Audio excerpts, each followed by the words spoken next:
In this video, I will be showing you how to install ChatGPT app on macOS. So let's get started. First thing, just search for ChatGPT download.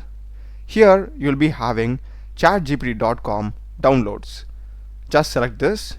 This is the official site of ChatGPT, and here we are having ChatGPT desktop for Mac, Windows, here in the mobile app, and we are also having the codecs and their browser atlas.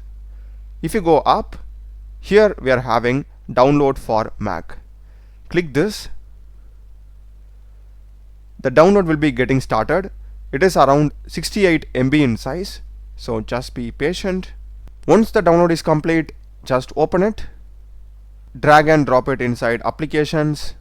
Now go to apps and search for ChatGPT. Open it, click on open here. Now we need to log in with your ChatGPT account. For signing in, it will redirect you to the browser. Just enter your details and sign in, and we'll be getting the ChatGPT interface like this. Exactly same the one that we have in our web app. You can simply start using it. Do check the playlist of my channel. Done a lot of videos in programming and AI tools. Subscribe me. Thanks for watching.